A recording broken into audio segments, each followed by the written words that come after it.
Hey everyone, I hope this podcast and my blog and books have been helpful resources for you and will continue to be. But if you've been struggling with a chronic health problem and are feeling stuck, consider coming to work with my team and me at the California Center for Functional Medicine. We work with patients all over the US and have experience treating a wide range of conditions, including GI problems, autoimmunity, hypothyroidism, cognitive mood and behavioral issues, weight gain and metabolic dysfunction, and more. Our unique model teams clinicians with nurse practitioners and health coaches, all of whom are trained in my ADAPT framework approach to provide a high level of care to our patients. This means more support between appointments, personalized guidance on diet, lifestyle, and behavior change, a cutting-edge patient portal with 24/7 access to your labs and records, handouts and resources to guide your protocols, and a team of practitioners working together on your case. We're currently accepting new patients, so if you'd like to learn more, visit chriskresser.com/becomeapatient. Hey everyone, Chris Kresser here with a brief message before we begin the podcast. Imagine a career that draws on your passion for wellness and disease prevention, that harnesses your ability to support and connect with others, that helps you to develop as a person while you help others to do the same. What if you could earn a living while making an impact on thousands of people's lives and even on the future of healthcare? That'd be pretty great, right? Well, that job does exist. It's the job of a health coach. And I believe that health coaches will play a crucial role in the future of medicine, not only in the US, but around the world. 1 in 2 Americans now has a chronic disease, and 1 in 4 have multiple chronic diseases. Chronic disease is destroying our quality of life, shortening our lifespan, bankrupting governments, and threatening the health of future generations. And our medical model is not prepared to address it. Why? Because the only way to prevent or reverse chronic disease is by changing our diet, lifestyle, and behavior. And conventional medicine is simply not set up to do this. Bottom line, we need people who can provide this support to help people make the changes they need to make to save their lives. We need empathetic and compassionate people with a skill for connecting and a passion for change. And my job is to make sure they have all the training they need to do their job so well they will change the future of healthcare.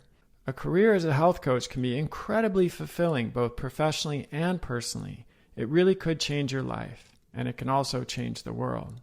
That's why I'm excited to announce that we're launching the ADAPT Health Coach Training Program. It's a 12-month, 100% online certification that will prepare you for a successful career as a health coach. It includes training in core coaching skills, functional health, ancestral diet and lifestyle, and professional development. And it's unlike any other health coach training program currently available. To be notified when enrollment opens and to learn more about the program, visit kresser.co/success. That's KRESSER.co/success. Now on to the show. Hey everybody, Chris Kresser here. Welcome to another episode of Revolution Health Radio. This week, I'm really excited to welcome Dr. Matthew Walker as a guest on the show. Matthew Walker is an English scientist and professor of neuroscience and psychology at the University of California, Berkeley. His research focuses on the impact of sleep on human health and disease. Previously, he was professor of psychiatry at Harvard Medical School. He's also the founder and director of the Center for Human Sleep Science. He's received numerous funding awards from the National Science Foundation and the National Institutes of Health, and is Kavli Fellow of the National Academy of Sciences. He's published more than 100 scientific research studies and has been featured on numerous television and radio outlets, including 60 Minutes, Amanpour and Company, National Geographic, Nova Science Now, The Joe Rogan Experience, NPR, The Drive with Peter Attia, and the BBC. Matthew is one of the foremost experts in sleep in the world. I recently read his book, which we're going to talk about, and loved it. It was one of the best science books I've ever read.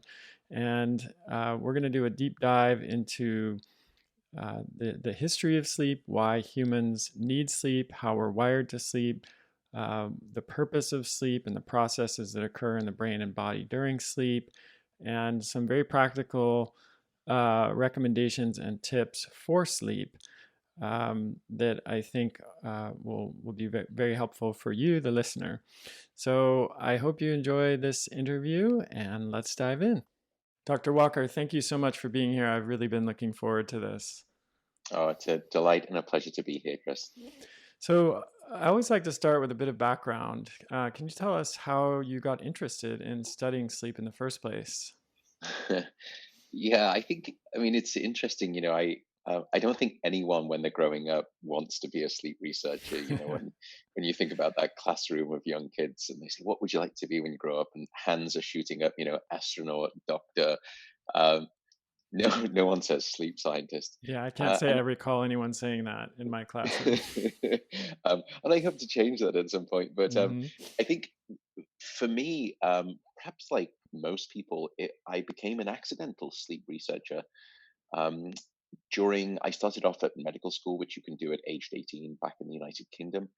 After a couple of years, one of the professors pulled me aside and said, "Look, you're always asking questions, and you're not doing that for the wrong reasons. You're doing it for the right reasons. But doctors perhaps are more interested in answers than they are questions. So I think you actually may be a scientist rather than a doctor." Mm, Um, and now that was a time when we didn't have sort of MD, PhD programs. It was a single track kind of right. mentality. So I shifted to neuroscience, brain science, and for my PhD, I was studying brainwave patterns in people who had very early signs of dementia, and we were trying to use those brainwave recordings to differentially diagnose which type of dementia they had, such as vascular dementia or Alzheimer's dementia or Parkinson's.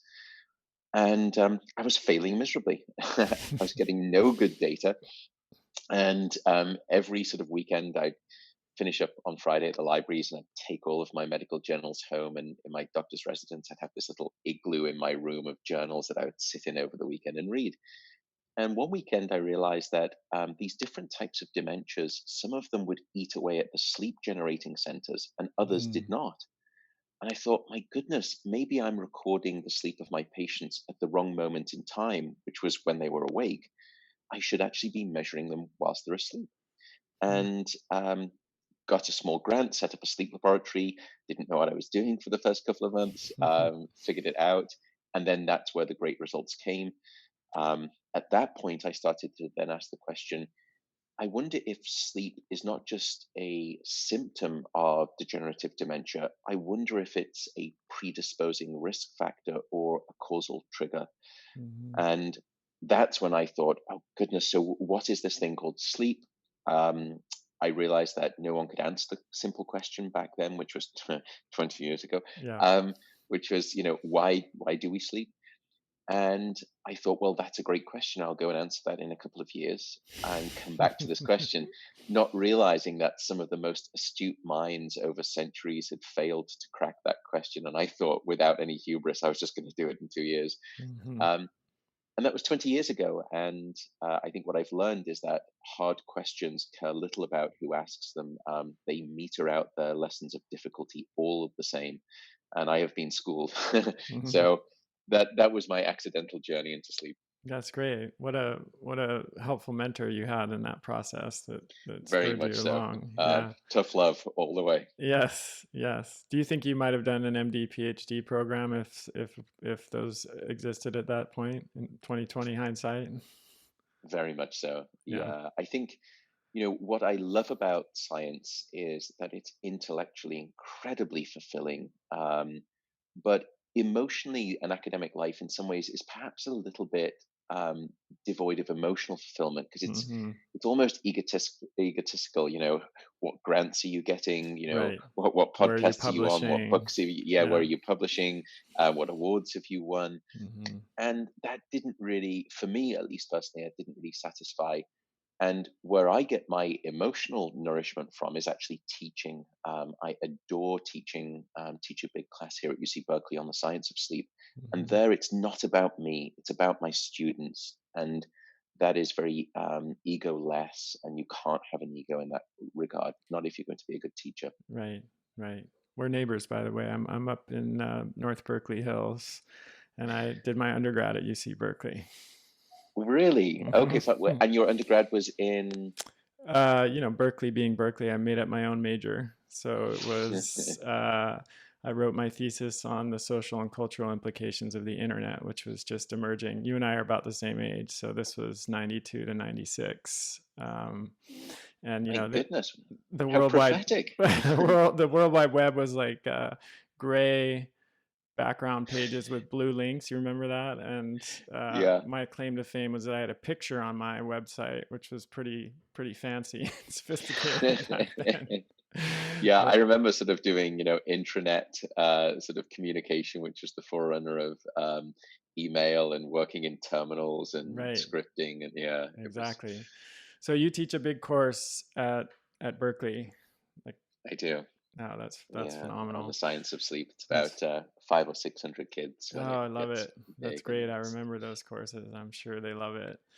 such a So privilege. let's talk a little bit. You mentioned, I certainly remember the time when the question, why do we sleep was an enigma, and no one really understood the answer. So, what have we learned in that previous 20-year period about how humans are wired to sleep biologically? Why do we sleep in the first place?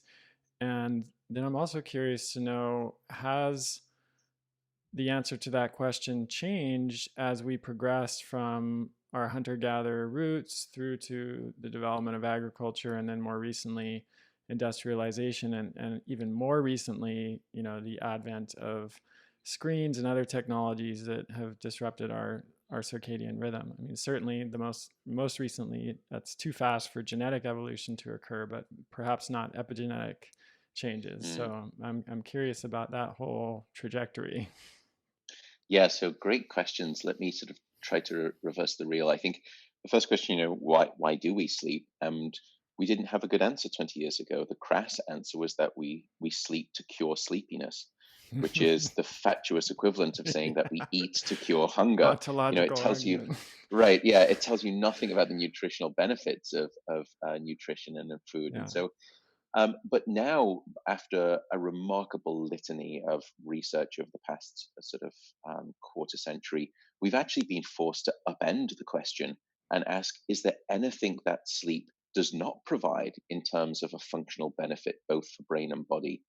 And it's been a real struggle. We found that most all tissues and physiological systems in the body and most all operations of the mind are powerfully enhanced when we get sufficient sleep and quite demonstrably impaired when we don't get enough. So I think that that's been a radical change of events. I think moving on to your question about, sleep as a function of evolution and for human beings, I think the question about sleep evolving is interesting for at least two reasons.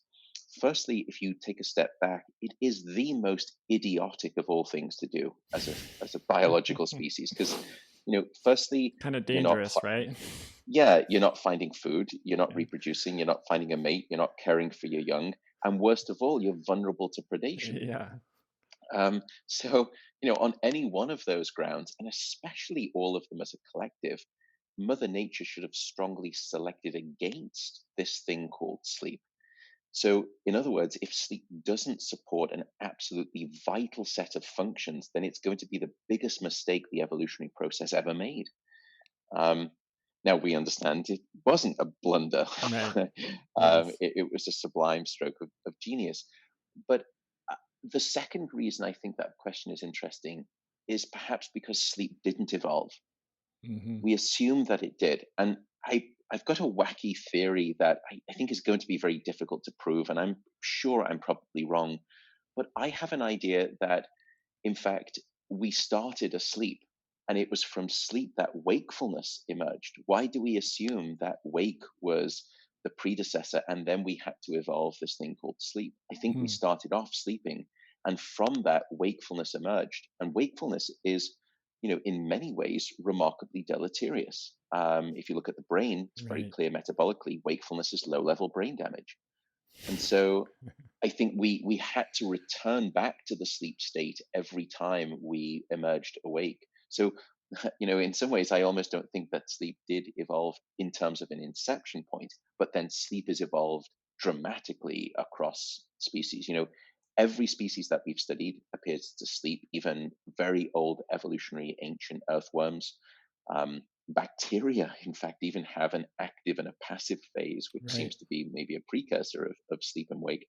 Um, and from that point forward, sleep has fought its way through, heroically every step along the evolutionary path. How could it, if it's that well preserved, how could it not be essential? Hmm. Yeah, makes a lot of sense to me, and I love the your inquiry into that and how you've turned it around, because sometimes those are where the greatest insights come. Or the most idiotic, I'll put my hand up. Uh, We'll see. yeah, we'll see. So let's talk a little bit more about what happens when we're sleeping, specifically from a physiological perspective. Yeah, and actually, I realized I didn't answer the second part of your question, which was about how sleep has Has it changed. changed? Yeah. Yeah, gosh, that's a great question. So, yeah, it has seemingly changed as we've moved from sort of a hunter-gatherer way through to the agrarian sort of revolution, then the industrial revolution, and now we're in the digital revolution. Hmm. Um, if you go back and you study some of these tribes that we've done, these hunter-gatherer tribes whose way of life hasn't changed for thousands of years, I think the two big take home messages for sleep are the following. Firstly, they don't sleep the way that we do in terms of timing. In other words, have you ever thought about what the term midnight actually means? Right. Middle of the night. Middle of the night, right? Which for us, midnight, in this modern era is usually the last time that we check, email or Bedtime. yeah, bedtime. Um, but in fact, if you look at these hunter-gatherer tribes, that really is the middle of their night. They typically go to bed, a couple of hours after sundown. That's their midpoint of sleep. And then they typically start to rise a little bit before dawn. It's usually that they rise with the inflection of temperature as it increases rather than the actual sun. So it's temperature that seems to help us better wake up necessarily than light itself, although light does have that function. So that's the first thing is sort of where they place their sleep on the clock face is Hmm. different to the way that we do in modernity. The second way is the phases of sleep. They typically have what's called biphasic sleep. In first world nations, we do essentially monophasic sleep. We sleep in one bout throughout the night. We try to get our 8 to 9 hours, hopefully, in that way. They don't do that. They typically sleep somewhere between sort of 6.5 to 7 hours at night, and then in the afternoon, they typically take a nap, a siesta-like behavior to make up the remaining, on average, 8 hour necessity that all human beings seem to need. Um, so I think that that's one of the sort of realizations. Now, moving through into sort of the timeline of human evolution, we did see a strange behavior. It was more around sort of the Dickensian era, where people would have this thing called first sleep and second sleep, Hmm. where they would sleep for about 4 hours, then they would wake up in the middle of the night, they would socialize, make music, eat, drink, make love, and then they would go back down and have what's called a second sleep. Did that happen? It seems to from the writings historically. Is that physiologically the way that we were designed to sleep? No, there's no good biology that tells us that. It was probably a social propagation of a sleep behavior, not a biological edict.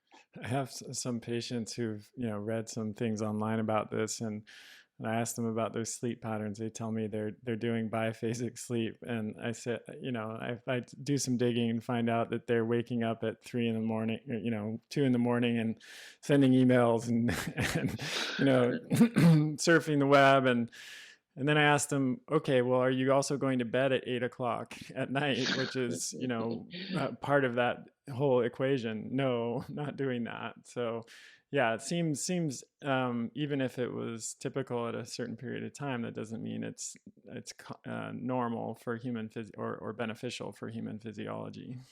Yeah, and I think that's a very understandable thing, to consider for the public, when they hear this, that it was a common practice thing. Well, okay, that's how we were designed to sleep. But of course, the timeline of Homo sapiens, it goes back much further than that. And if you look, that's not how we were designed to sleep. Yeah. So I want to come back to what happens physiologically with sleep, but you mentioned something that I'm sure perked a few people's ears perked up at, which is that all humans or most humans, that's actually part of the question, need 8 hours. And you mentioned 8 to 9 hours as well. So, that's obviously one of the most commonly asked questions is, how much do I need to sleep? And so that's part one. And part two is, how do you know if there is a range for humans? How do you know where you are in that range? Yeah, two great questions. So, firstly, what we know is that the number of people who can survive on 7 hours of sleep or less without showing any biological or cognitive impairment, rounded to a whole number and expressed as a percent of the population, is actually zero. Wow. Um, Wow. and I think some people get caught off guard because they've heard of this sort of short, this selection of individuals that have this sort of short sleeping gene, and we know this gene. It's called the DEC2 gene, Hmm. DEC2. Um, and when I sort of describe this short sleeping gene, lots of people think, "Oh, I think I may be one of them." Of course. Uh, it's a fraction of the population. You're much more likely statistically to be struck by lightning than have this gene. Just an FYI. Um, and by the way, they don't sleep 5 hours. If you look at the data, if you bring them into the laboratory and you say, just let them sleep. You take away all clock faces, Yeah. um, all complete darkness in the lab. They have no cues. Just what is their habitual natural sleep expression? On average, they settle into around about 6.25 hours. So Hmm. a genetic short sleeping mutant sleeps 6.25 hours. That's the shortest sleep Right. variable. And of course, for most people, we know from surveys that the average American adult is sleeping around about 6 hours and 31 minutes. Right. And they aren't a genetic mutant. No. And a third of Americans are getting fewer than 6 hours of sleep now, Correct. which is, So that's yeah. the average. Yeah. Yeah. And your point is an elegant one. If you think about that distribution, a large proportion are at the tail end of that, Right. getting much less than that. It's kind of So I like think, everyone thinks they're a phenomenal driver, or when the surveys come up, it's everyone's an awesome driver. They're an incredible love maker. that's right. I They're believe at that the was Sterling Moss. I'm obsessed as a race car driver myself, and so the- I think that was the thing that Sterling Moss said, the famous British race car driver. All men think that they are great drivers and wonderful partners That's right. to women. That's Yeah, right. And we all think we're short sleepers, right? We're the genetic exactly. sleep mutants, but as you Yeah. said, you're more Au likely to be contra. struck by lightning than to be someone with this gene. And even then, it's still you still require a level of sleep that 35% of Americans are not getting. That's right. And we also, by the way, don't know if that's the sleep that they get. We don't necessarily know if that means that they have a shorter lifespan because we've only just discovered this genetic alteration. We Hmm. haven't had the chance to track these individuals. We don't really know, there's too few of them to get sort of good data to say, from a metabolic perspective, is their glucose regulation worse or cardiovascularly? Do they have, hypertension more frequently, or do they have a high cancer risk? We actually just don't know. So, yes, they may sleep less, but does that mean that they survive just as long in both lifespan and health span? We have no idea. Right. So that's another assumption. I've also read some research, I'm sure you can enlighten us on it, that there's a difference between subjective and objective impairments in sleep. So that when people are sleep deprived, they initially will report subjective changes in their, in various competencies. They can, in other words, they notice that they're sleep deprived and it's affecting their performance, their cognition, et cetera. But after some period of adaptation, they stop being aware that their performance is impaired, even though with objective measures it can be clearly demonstrated that it is. And so this leads to another problem where people think, "Hey, I'm fine. I'm getting 6 or 5 hours of sleep, but it's not affecting me at all." It is one of the big dangers with sleep is that you don't know you're sleep deprived when you're sleep deprived. Hmm. So your subjective sense of how well you're doing is a miserable predictor of objectively how well you're doing. So the analogy there would be a drunk driver at a bar. They've Right. had 7 or 8 shots, and a couple of beers, they pick up I'm their car keys and they fine. say, I'm fine to drive home. And your response is, no, subjectively, I know you think you're fine to drive home, but objectively Yeah. you're not. And Yeah. the same is true with a lack of sleep. And it's one of the real, I think, sort of concerning components of that. Yes. Um, a great example of this too, a clinical example is in a sleep disorder called sleep apnea, where you have, Hmm. severe snoring, and that's it's a very gradual descent into sleep deficiency. So it happens almost over years that you develop this real chronic sleep restriction. And people with that disorder, most of them are undiagnosed and untreated. They just think, well, this is me at this age. This is just how I am. This is how my performance is. But when you treat them, they the health metrics are remarkably changed for the better, Hmm. and they just don't realize how well they could feel once their sleep was restored. And I think it's a great clinical example of this. A patient once said to me, it was almost as though someone wiped a fogged glass clear, and finally I could see the world, Right. cognitively. And Yeah. it's that radical a transformation. I think that's what a lot of people are experiencing right now. They're carrying a chronic sleep debt, and they truly don't know how good a version of themselves, mentally and physically, they could be if only they slept enough. Which I Hmm. think comes on to your second question, which was, how do we know how much sleep that we need?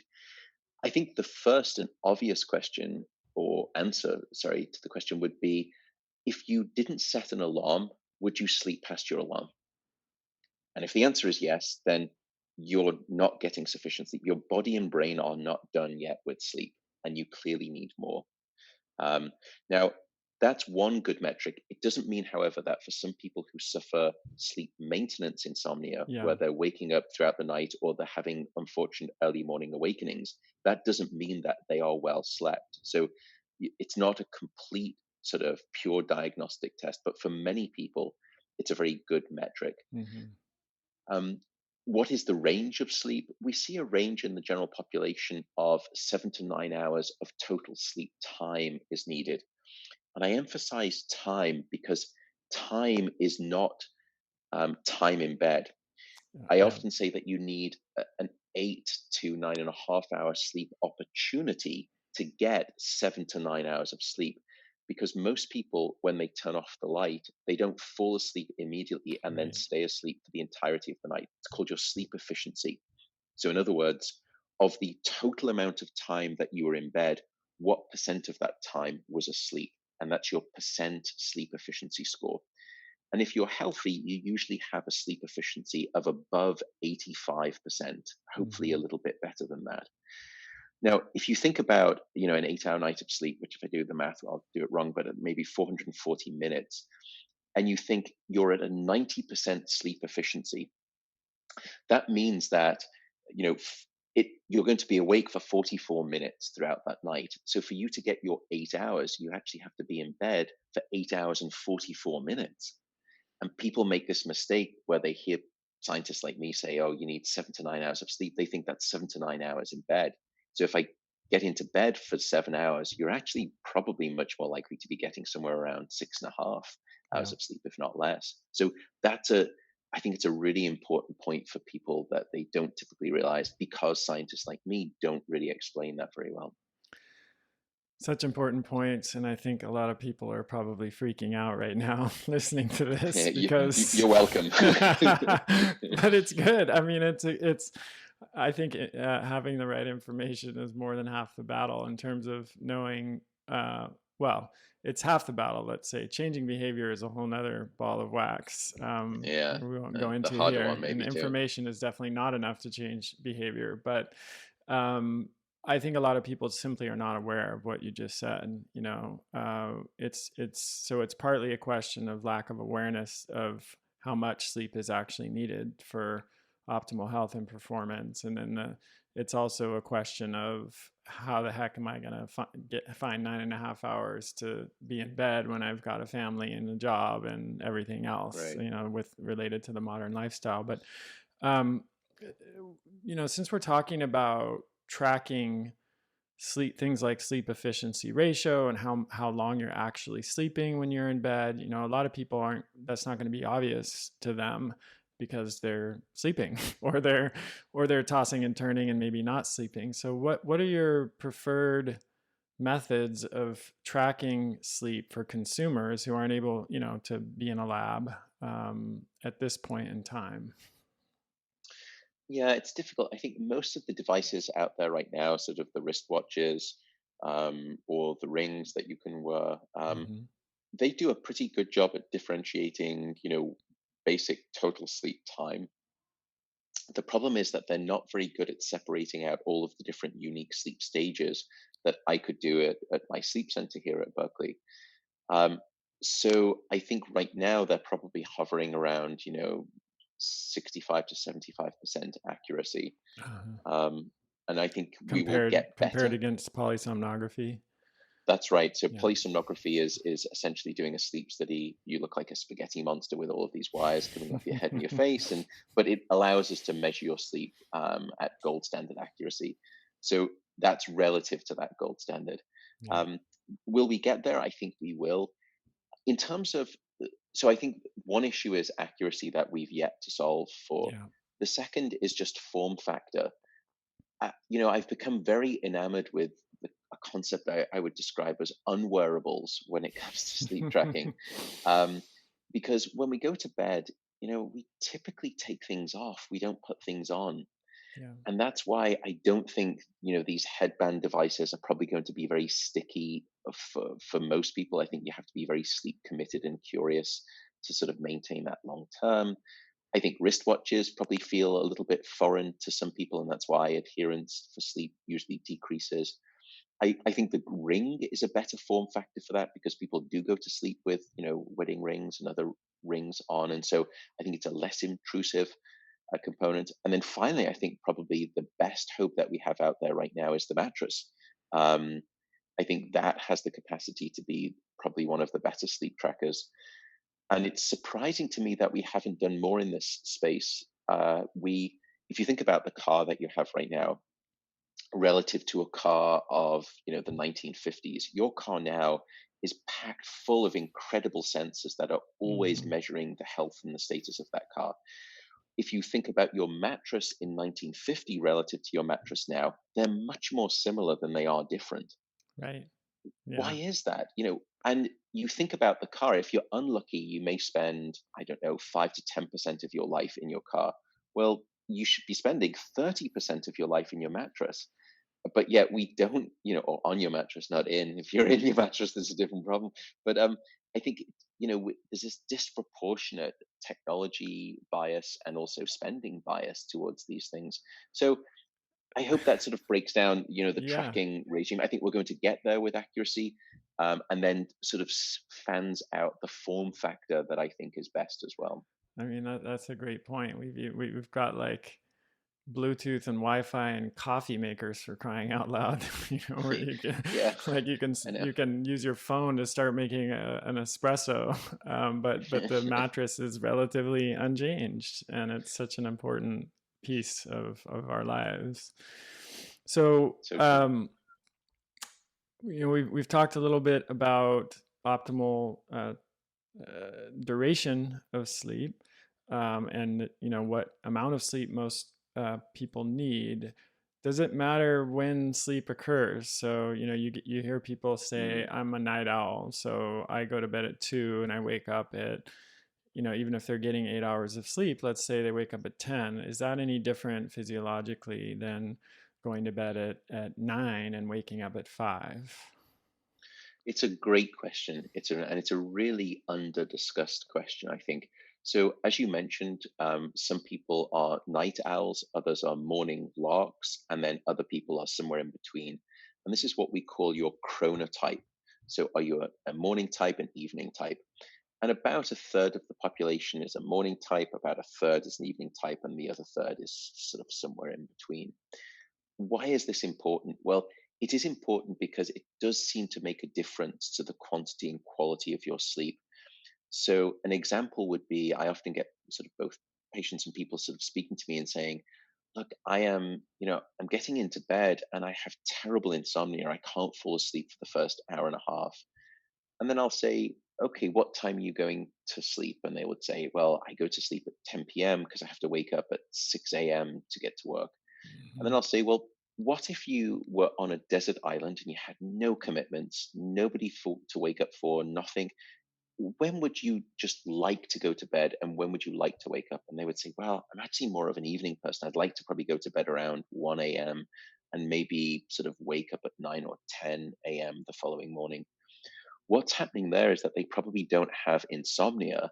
They have a mismatch between the enforced sleep window and their natural biological chronotype. In other Mhm. words, they're getting into bed when their biology and physiology is not yet ready to ramp up this thing called sleep, and it masquerades as sleep onset insomnia, Mhm. difficulty falling Mhm. asleep. So I think it's important to sort of try to ask yourself, what type are you? And then ask, how is there a chance that I could try and alter my schedule to fit better with that? Now, that's very difficult, I understand, for many people with lots of responsibilities such as jobs and family. But even if you can't, I hope that information at least helps you perhaps understand why some of your sleep may not be as ideal as it could be. Right. And I've read that this is also an issue with teenagers. Does chronotype Mm, change throughout life? And is it, if a teenager naturally the chronotype shifts where they are going to sleep later and waking up later? There's been a movement in California. I think Gavin Newsom is supportive of it to make school start times later for kids on the basis of some of this research. yes, and I think it is a critical movement to push forward. Firstly, we know that your chronotype is genetically defined. So at the point of birth, in fact, of course, before, Hmm. you don't get a choice as to whether you're an evening type or a morning type. It's gifted to you by your genetics. And as with most biology, when you fight biology or genetics, you typically lose, and the way you've Yeah. lost is through disease and sickness. Hmm. Um, and so I think that's the first thing to realize. It's not under your control, really. So, don't blame yourself or beat yourself up for being an evening type because society really, I think, quite stigmatizes evening types as being lazy. The early bird catches the worm, Right. all of this sort of nonsense. Um, so, yes, we're all gifted with our chronotype, um, but our preference for sleeping phase does change across the lifespan. When we're young kids, even though we'd love to stay up, even if we're an evening type genetically defined, um, you still will struggle because you'll still overall, when you're young, be getting to sleep earlier and waking up earlier, much to the chagrin of young parents on the latter. But then as we transition through adolescence, there is a remarkable shift in your what's called your circadian rhythm, your 24-hour rhythm, to where you want to go to bed later and wake up later. And again, it's not the teenager's fault that they do this. It's just part of the pre-programmed biological development. And then as we get into adulthood, we kind of find our sort of overall adult sweet spot. But then oddly, as we go into older age, that circadian rhythm starts to get dragged backwards and we start to want to go to bed earlier and then wake up earlier. And that's the reason, in Florida, you've got things like the early bird specials, at Right. Methu is because of this biological change. So for adolescents, though, it is critical. The data is very clear on this. When kids start going to school later, kids of all ages, but especially teenagers, firstly, we see that academic grades increase, but we also see that behavioral problems decrease, truancy rates decrease, psychological and psychiatric referrals also decrease. But then something else was strange that happened in that story of later school start times around the country, which was that the life expectancy of those students increased. And you may be Wow. thinking, well, how do you measure that? How do you understand that? The leading cause of death in late stage teenagers in most developed nations is actually not suicide. That's second. It's road traffic accidents. Right. And here, sleep matters enormously. And I'll just give you one example that happened in Teton County in Wyoming. They shifted their school start times from a rather ridiculous 7:35 in the morning Wow. to 8:55 in the morning. Now, in addition to those kids reporting getting an extra hour of sleep that following year, what they ended up seeing was a 70% drop in car crashes in those teenagers that following year. To put that in context, the advent of ABS technology in cars, which is anti-lock brake systems, that dropped accident rates by 20 to 25%, and it was deemed a revolution. But here is a biological factor giving our next generation sufficient sleep that will drop accident rates by 70%, you know. So Yeah. I think I really hope Gavin passes the bill here in California, just like has happened in other states, because if our goal as educators truly is to educate and not risk lives in the process, then we are failing our children in the most spectacular manner with this incessant model of early school start times. Absolutely. And as parents and protectors of the health of future generations, this is a serious moral and ethical issue. It really is. Yeah. It really is. You know, Uh, when sleep is abundant, minds flourish, and when it's not, they don't. yeah. It's as simple as that. Okay. So we've talked a little about chronotypes, different durations, timings of sleep. The next question is napping and catching up on lost sleep. If, for example, you're someone that can't, for whatever reason, get the appropriate amount of sleep during the night, how do you make that up? And I mean, does that work? For example, does napping replace sleep debt through the night? Maybe let's start there, and I have a few other follow-up questions.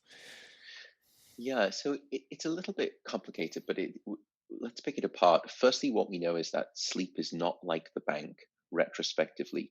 You can't accumulate a debt and then hope to pay it off at some later point in time. Hmm. So, for example, if you undersleep one night, your immune system is going to be compromised the next day, and for that day, whilst you are compromised, um, you're going to be suffering higher risk of infection as well as things like cancer. But when you get some recovery sleep that following night, it doesn't remove or go back in time and sort of wipe away that vulnerability. You've Right. suffered that vulnerability. There's nothing you can do. But it doesn't mean that you can't de-risk the future by then sleeping enough and getting Mm-hmm. that sleep. Mm-hmm. So but in terms of naps, the reason why it's a little bit tricky is, as I mentioned, for hunter-gatherer tribes, they make up on a 24-hour basis their sleep in a different way than we do. They sort of sleep, a good solid bout at night, and then they have a nap siesta-like behavior in the mid to late afternoon. So they get their fill of sleep, but they do it consistently. They're not short sleeping during the week and then binging at the weekend, which is what Right. typically we see, which is almost what I would describe as sort of the sleep bulimia, this sort of binge purge sort of approach to sleep. And that's not good. It creates what we call social jet lag, which is where, on Friday and Saturday, maybe you're going to bed at midnight or 1, and you're waking up at, 9, 10, 11. But then come Sunday night, you've got to drag your biological clock all the way back, to going to bed at 10. And you're doing that every weekend. That's essentially like flying back and forth from New York to San Francisco every Right. week. It's And like that is self-imposed torture on shift your work. body. Yeah, it is. It Yeah. is a form of social shift work, Mm-hmm. social jet lag. And we can see there's been some great studies showing the health consequences of that behavior. Mm-hmm. So that's really the first piece of advice I can give you for better sleep is regularity. Go to bed at the same time, wake up at the same time, no matter whether it's the weekday or the weekend.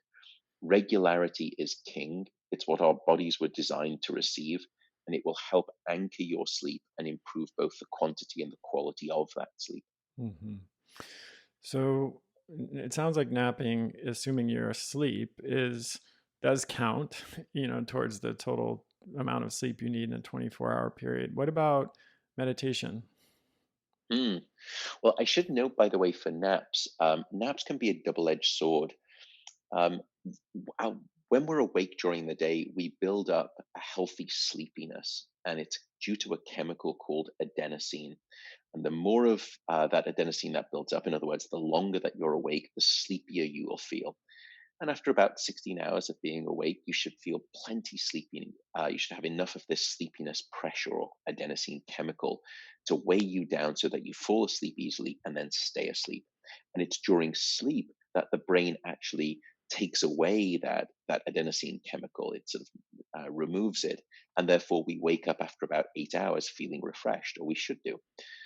So, why does this make any difference to naps? Well, if you're taking a nap in the late afternoon, it's almost like a pressure valve cooker, and a nap will just release some of that healthy sleepiness, and therefore you may struggle to fall asleep at your normal time at night and or stay asleep.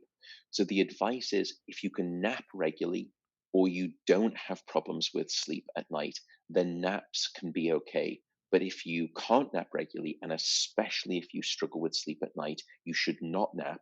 You should stay awake, build up all of that healthy sleepiness to help Mm. you sleep better at night and stay asleep, if that makes sense. It does, yeah. And I think that's an important point, especially for people who don't sleep well, because they are the very ones who might think that napping would benefit Correct. them. Yeah, you can Um, fall, and it's a very easy trap to fall into. But you should really resist that. It's something that we strongly advocate against. Um, Meditation, great question. It's meditation seems to give some similar benefits to sleep for both brain and the body.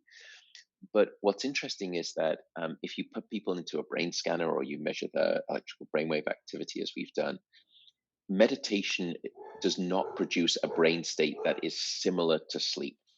hmm, So I think my understanding right now for meditation versus sleep, if you want to sort of put them on a Coke Pepsi head to head challenge, yes, they both give benefits, perhaps similar benefits, but the physiological route through which they accomplish and achieve those benefits seems to be different.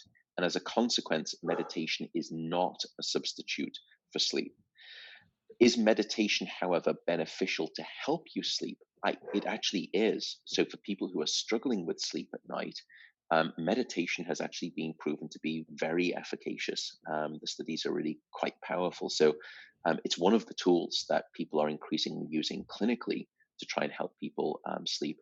And if you look at some of these popular meditation apps like Calm or Headspace, and you sort of try to inquire about the usage statistics, they would obviously start it off by thinking we would like people to meditate, in the morning or during the day. Where they saw a lot of uptick in the use of these apps was right around bedtime, and people were self-medicating their sleep troubles with medication, hmm. sorry, with meditation. Yeah, So it was, self-meditation. yeah, self-meditation slash Hmm. medication. So I think meditation, that's really the relationship in terms of sleep Interesting. that's become interesting. Less so if you meditate, can you get less sleep? The answer seems to be no, because they're two physiologically different processes. Right. That's helpful. So meditation is a lever, one of the things you can do to improve your sleep, but not something that can replace sleep. That's right.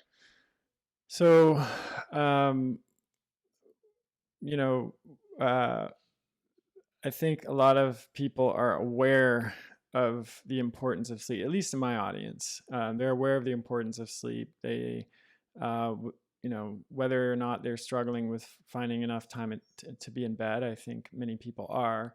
But then there's the issue of, insomnia. People who are actually spending the required amount of time in bed, but they are suffering from insomnia for any number of reasons. And we don't have time, obviously, to go into all of the causes of insomnia, and they can vary a lot from person to person. But in terms of just general sleep hygiene and general tips for developing better sleep habits, what are your what are the things that you have seen from the research and also your work in the Center for Human Sleep Science that make the biggest impact for the greatest number of people? Yeah, so I think, for insomnia, just to put a sticky on it, there are essentially two flavors that we think about for insomnia, which is sleep onset insomnia versus sleep maintenance insomnia. In other words, I have difficulty falling asleep versus I have difficulty staying asleep. Right now, the treatment recommendation is not first line treatment with sleeping pills. Unfortunately, the evidence is growing. Those sleeping pills seem to increase your risk of mortality significantly. They've also been associated with a high risk of cancer development. Do we know that those studies are causal? No, we don't. They could be associational, although there is some animal work to suggest it could be causal. Will we ever find out if it's causal? Based on the strength of the relationship between mortality and the carcinogenic nature of those, I think it's probably unlikely that we would ever get ethical approval to do the studies. That's how Right. strong that evidence is. Right. So, sleeping pills in 2016, the American College of Physicians said on the basis of that, plus the nominal benefit that you get relative to placebo, the first line treatment must not be sleeping pills. It must be something called cognitive behavioral therapy for insomnia, or CBTI. And there you work with a clinically trained therapist. The benefits on sleep are just as big, if not bigger, than what typically you see in terms of sleeping pills. But more beneficial is that once you stop working with that therapist, you maintain that benefit. Some studies have shown up to a year, even 5 years most recently. But Hmm. yet, if you stop taking sleeping pills, not only do you go back to the bad sleep that you're having, you actually have what's called rebound insomnia, where your sleep is even worse.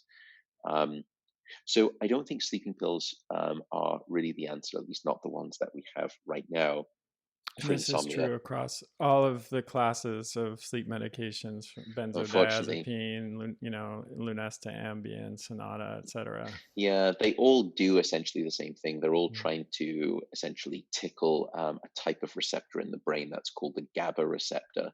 And that's the principal inhibitory receptor of the brain. What those drugs essentially do is knock out your cortex. And so there are a class of drugs that we call the sedative hypnotics. And sedation is not sleep. But when you take these drugs, you mistake the former for the latter. Hmm. Now, I'm not saying that when you take those sleeping pills that you're awake. You're clearly not. But to argue that you're in naturalistic sleep is an equal falsehood. Right. And if I were to show you your electrical signature of sleep when you're on versus off those drugs, it looks very different. So Do they increase light sleep and decrease deep sleep? These they drugs? they can. It depends on how you quantify that sleep. If you Hmm. just score the sleep itself, it looks more like a sedated sort of deep sleep. But if you look at the electrical profile, which is really the best metric that we have of the quality of sleep, it doesn't look like good quality sleep. Hmm. Um, so, and I think also people have issues with tolerance. They typically can experience a sort of a hangover effect in the morning as well, even with some of the more shorter acting compounds.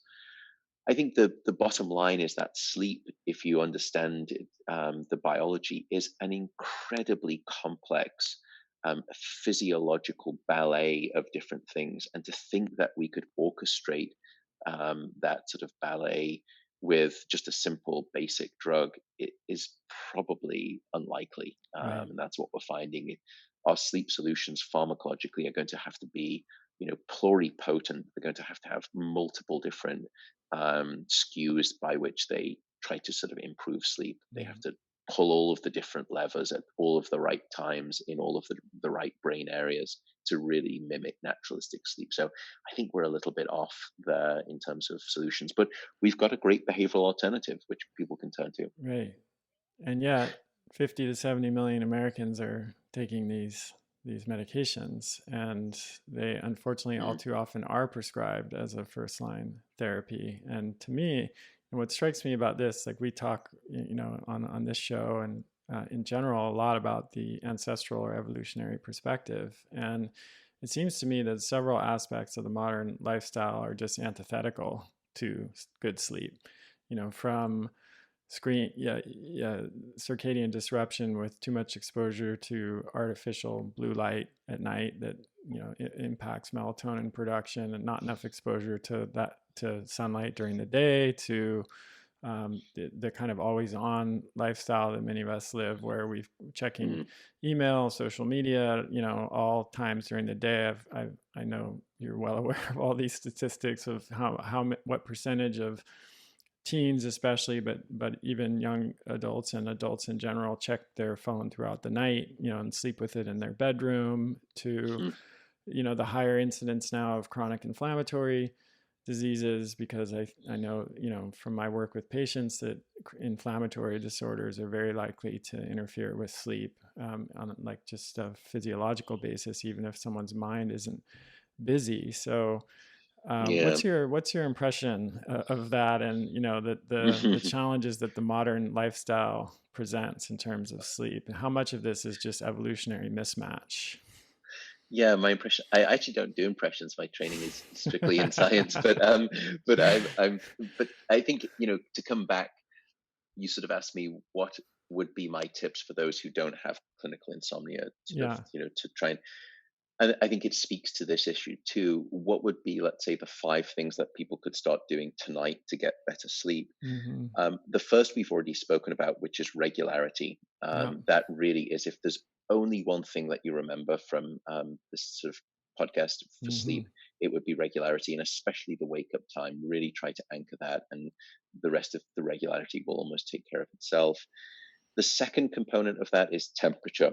So we know that with sort of this modernity shift, indoor living, we've also generated constant temperatures in our homes with conditioning and central heating. That has been a remarkably difficult thing for our sleep system because your body needs to drop its core temperature by about 2.5 degrees Fahrenheit, or about 1 degree Celsius, to fall asleep and then stay asleep. And it's the reason you will always find it easier to fall asleep in a room that's too cold than too hot, Yeah. because the cold is taking you in the right direction. So a temperature around about 67-ish Fahrenheit is about optimal for most people. Now, you can play around with it, but it's a lot colder than most people think. Mm-hmm. You can, if you get cold hands and feet, actually prevent yourself from falling asleep, because the way it works is that your hands and your feet radiate heat from your body, and you actually need to expel the temperature from the core of your body. How do you do that? Well, your hands and your feet are wonderful peripheral radiators of heat. And this is the reason why when you get into a hot bath or a shower, you think that you sleep better. It's actually not because you're coming out nice and toasty. It's because in the bath, you get massive vasodilation. All of the blood comes to the surface. You get rosy cheeks. That, when you get out of the bath, means that you have this enormous thermal dissipation of heat from the core of your body, which drops your core body temperature. And that's why you fall asleep easier. Mm-hmm. Um, so you can have a hot water bottle at the end of your bed. You can go to sort of sleep with some socks on to begin with, to warm the feet, to then cool the core of the body. It's paradoxical, but that's how it works. Um, but then you need a nice cool ambient temperature, because you not only need to sort of essentially um, cool down to fall asleep, you need to stay cool to stay asleep. And Right. that's where the ambient cold temperature is going to help you. So That's temperature, the second the factor, second is and temperature. that has made the biggest impact on my sleep. I have been using the chili pad, or the Uller, which you may be familiar Yeah, with, cooling the yeah. sleep surface. And we have one of the few houses, I think, in Berkeley with air conditioning, which has been, for me, when I go to the tropics or something, my sleep is just destroyed from being in that hot environment. So temperature is number two, Temperature is regularity number is two. number Yeah. one, and how about number three? Number three is darkness. We are Mhm. a dark deprived society in this modern era. Yeah. So trying to shut down those screens in the last hour before bed, we know that that has a deleterious impact. There was a study that was done where you did 1 hour of iPad reading before bed versus just reading a normal paper book in dim light. Mhm. Mhm. And that 1 hour of iPad reading, firstly, it reduced the amount of this sleep sort of timing chemical called melatonin. It dropped that melatonin level by 50%. Wow. Furthermore, it delayed the peak of that melatonin release by 3 hours. So if we did an hour of iPad reading here in Berkeley um, before bed, we would be much closer to Hawaii time than we would be California time. Right. And what was also interesting is that when they stopped, it also blocked their rapid eye movement sleep, by the way, their dream sleep, which we know is essential for a number of functions. But Hmm. the more fascinating thing was when they stopped the iPad reading, they didn't immediately return to good sleep. It actually had a blast radius where their sleep didn't recover until 2 or 3 nights later. Hmm. Um, so I think, darkness is a critical component. Again, it's a way that we've been dislocated from our natural sort of physiological interaction with the environment when it comes to sleep through the industrial revolution and now the digital one. It's not just devices, though, it's also just overhead lighting. So in the last hour before bed, try to dim down half of the lights in your house. You don't need them all on, and you'd be surprised at how soporific that actually is. So that's number three. Number four is walk it out. And what I mean by this is don't remain in bed awake for too long. Hmm. And the cutoff is usually about 20 to 25 minutes. If you've been trying to fall asleep or you've woken up and you're trying to fall back asleep and you're not asleep after about 20 or 25 minutes, get out of bed and go to a different room and in dim light, just to kind of read a book or a magazine. Don't check email, don't do any of that. And the reason is the following: your brain is an incredibly associative device, and very quickly it learns that your bed is the place of being awake, not asleep. Hmm. And so I hear this from people. They're saying, "Look, I'm watching television on the couch and I'm falling asleep, and then I get into bed and I'm wide awake and I don't know why." And it's because the brain has learned that association. So you need to break that association, and you only return to bed when you are sleepy, and there's no time limit. And that way you will relearn the association that you once, of course, had as a child, which is your bedroom is the place of sleep, not wake. So So even when people have to get over their anxiety. Oh, I'm not sleeping enough, and Dr. that's Walker told right. me I have to sleep more, and I'm sitting It's here very not natural, sleeping. So they have to but you're just give setting themselves, yourself up, yeah, right. They got to give for sort of themselves permission to just reset that for whatever period of time that takes, knowing that it'll that's benefit right. them in the long run. Correct. So Yeah. we're trying to sort of, think about a long-term plan here. We have to accept the short-term loss for a long-term gain. So the analogy that I guess there would be, you'd never sit at the dinner table waiting to get hungry. So why would you lie in bed waiting to get sleepy? Hmm. And the answer is you Yeah. shouldn't. You should get out of bed. Um, the final and fifth one is usually makes me very unpopular. I mean, I'm generally very unpopular in truth, but this one especially so, which is alcohol and caffeine. Yeah. Um, Everyone knows, of course, that caffeine can help you wake up. It's a stimulant. It's a psychoactive stimulant, and actually the only psychoactive stimulant that I know of that we readily give to our children without too much Right. thought. But um, caffeine is a problem for sleep for a number of ways. Firstly, of course, it will keep you awake. It's more difficult to fall asleep and or stay asleep if you have caffeine in your system. But also, the other interesting part of caffeine is that its half life and its quarter life are probably not well known by the public. Caffeine has a half life of about 6 hours. In other words, after about 6 hours, half of that caffeine is still swirling around in your brain. Hmm. But it has a quarter life of 12 hours. So, in other words, if you Hmm. have a coffee at noon, a quarter of that caffeine is still in your brain at midnight.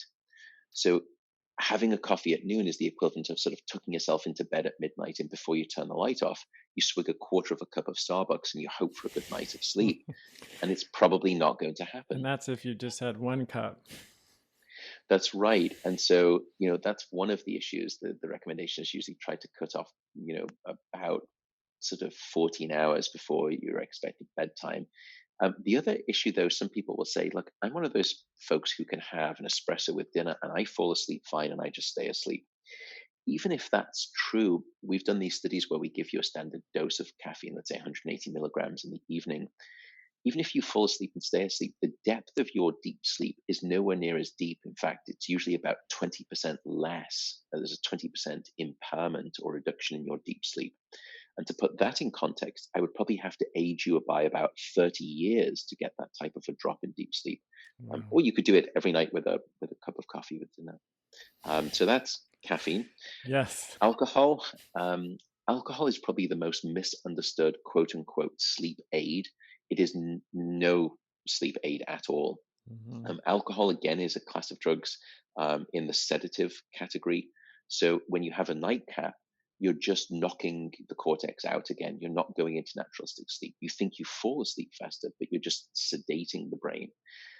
Then there's two other problems with alcohol. Firstly, it will fragment your sleep. So you wake up many more times throughout the night and you wake up feeling unrefreshed, but you typically don't remember those awakenings. So you don't put two and two together.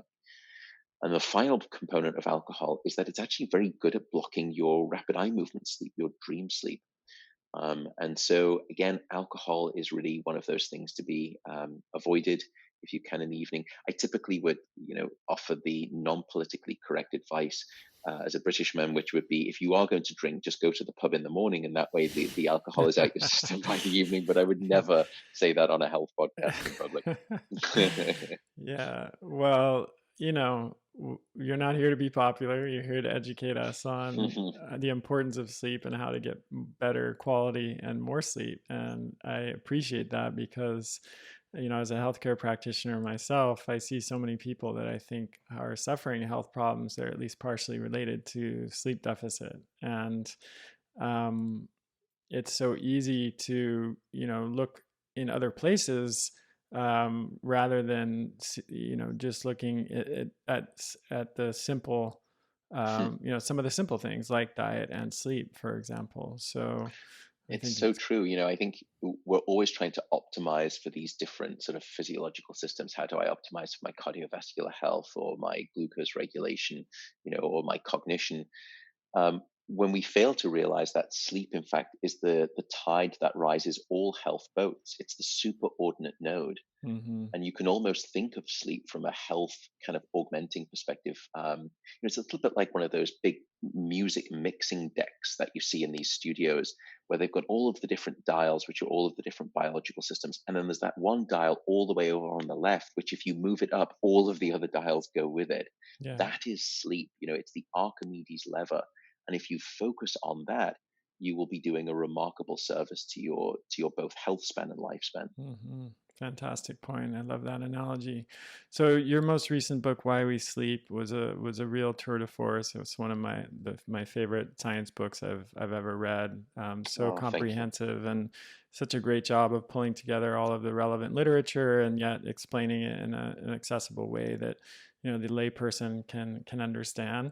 I think I highly recommend reading it, even if it is a little bit alarming for many people. I think sometimes wake-up calls are necessary, and this is one that not only for our own health, but particularly for our children's health and future generations, as you pointed out earlier, that there's a real moral and ethical issue here to consider, and we can all become our own advocates for sleep and advocates for our children and future generations. So, Dr. Walker, thank you so much for your pioneering work. Your book, Why We Sleep, which is available everywhere that books are sold, highly recommend that. And I could easily kept talking to you for a couple hours. I know you have to go, so maybe we'll have you back on the show in the future at some point. Well, I would love that, Chris, and Dr. Kresser is what I should call you. But thank you so much for sort of having me here. It's a message that I'm desperately trying to get out there. I would love to try and help reunite humanity with the sleep that it is, so clearly bereft of. So I have to anoint you as a sleep ambassador now for giving me this platform. So great. Yeah, thank you for that. I'll come down to your center and visit sometime soon, since we're not so far away. I would love that. And thank you again for this opportunity. Take care. Thanks again. Okay, you take care. Bye. That's the end of this episode of Revolution Health Radio. If you appreciate the show and want to help me create a healthier and happier world, please head over to iTunes and leave us a review. They really do make a difference. If you'd like to ask a question for me to answer on a future episode, you can do that at chriskresser.com/podcast question. You can also leave a suggestion for someone you'd like me to interview there. If you're on social media, you can follow me at twitter.com/chriskresser or facebook.com/chriskresser.L.Ac. I post a lot of articles and research that I do throughout the week there that never makes it to the blog or podcast, so it's a great way to stay abreast of the latest developments. Thanks so much for listening. Talk to you next time.